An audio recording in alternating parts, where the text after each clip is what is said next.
Assalamualaikum warahmatullahi wabarakatuh. Selamat pagi anak-anak. Bagaimana kabar kalian? Semoga kalian diberikan kesehatan serta kelancaran dalam beribadah serta dalam belajar. Nah, sebelum kita memulai pelajaran, kita berdoa terlebih dahulu ya. Berdoa mulai selesai. Nah, kalian presensi ya jika ada yang sakit. Jujur, jangan bohong ya. Baik, terima kasih.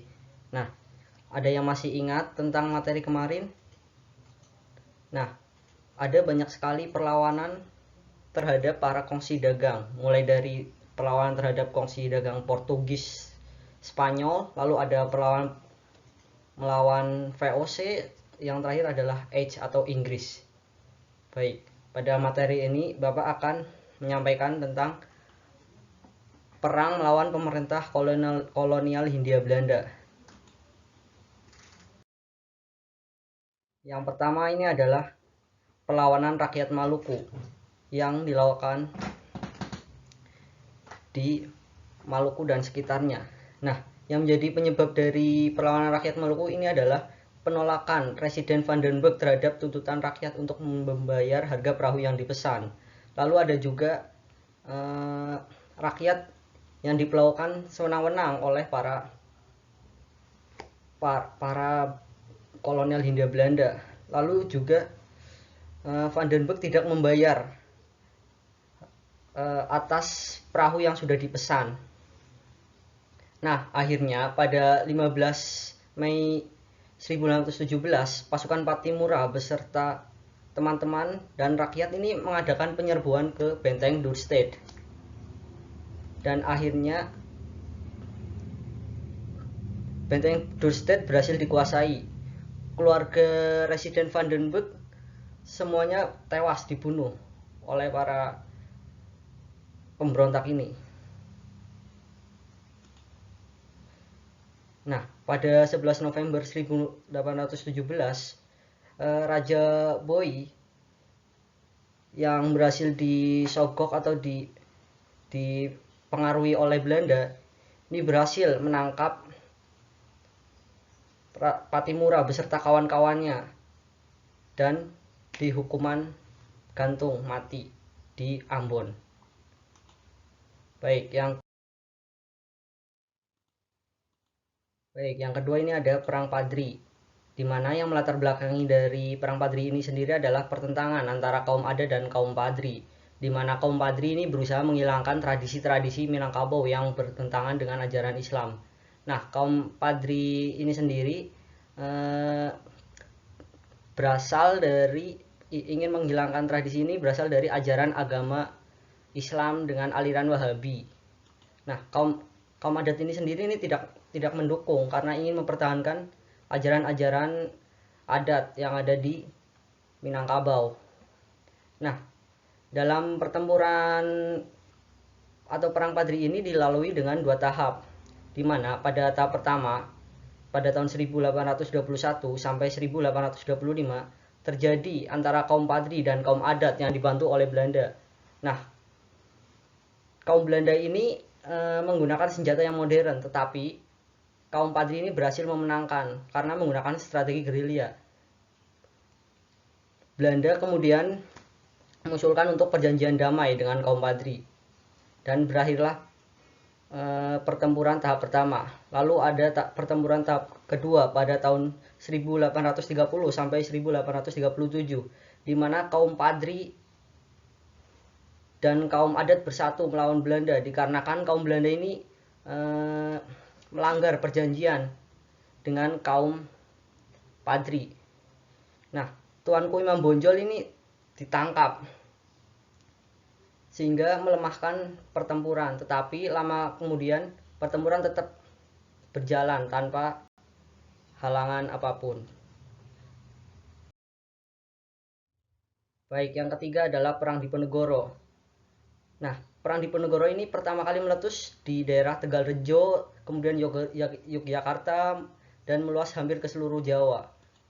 Perang Diponegoro disebut juga dengan Perang Jawa, di mana hampir di seluruh bagian Jawa raja-raja yang dipengaruhi oleh Mataram itu menyatakan perang kepada Belanda.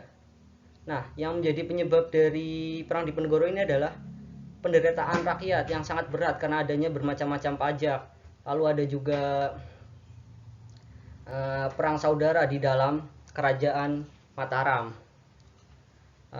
Belanda yang rakyat keraton yang tidak menyukai dengan Belanda. Lalu ada juga kalangan istana yang semakin benci karena Belanda sudah mulai ikut campur dalam urusan kerajaan. Nah, ada juga yang menjadi penyebab khusus dari perang Diponegoro, yaitu pemasangan patok jalan di mana melintasi makam leluhur Pangeran Diponegoro tanpa seizin Pangeran Diponegoro itu sendiri. Nah, kemudian pada tahun 1830 ini Belanda menggunakan tipu daya muslihat untuk dapat menangkap Belanda. Tetapi naasnya Belanda malah ditangkap dan diasingkan ke Batavia, lalu dipindahkan ke Manado dan akhirnya di Makassar wafat.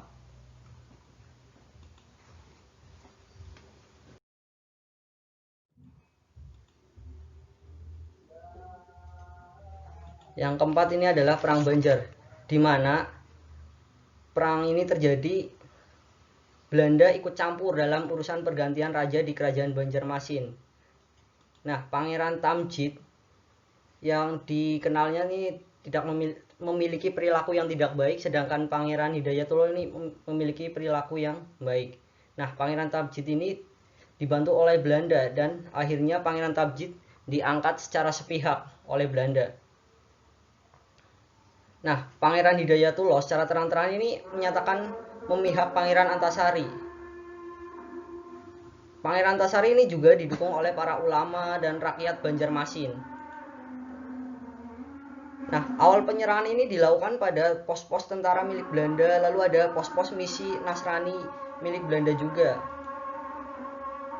Nah, pertempuran ini pertama kali terjadi di Sungai Barito, di mana rakyat ini membakar kapal-kapal milik Belanda. Pertempuran perang ini dapat dipatahkan dengan ditangkapnya Pangeran Hidayatullah pada tahun 1862 dan disusul oleh Pangeran Antasari yang ditangkap oleh Belanda. Pertempuran lalu dilanjutkan oleh putra dari Pangeran Antasari.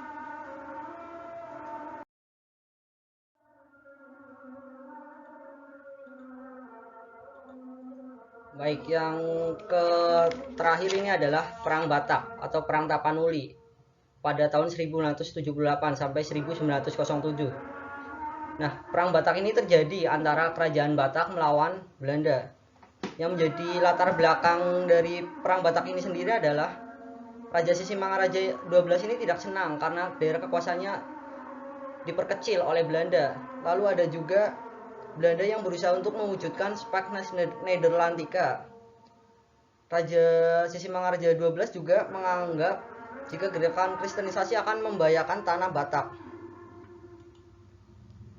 Nah, pada tahun 1907, pasukan Belanda ini berhasil memotong hubungan Sisimangaraja 12 dengan Sultan Aceh atau dengan Kerajaan Aceh.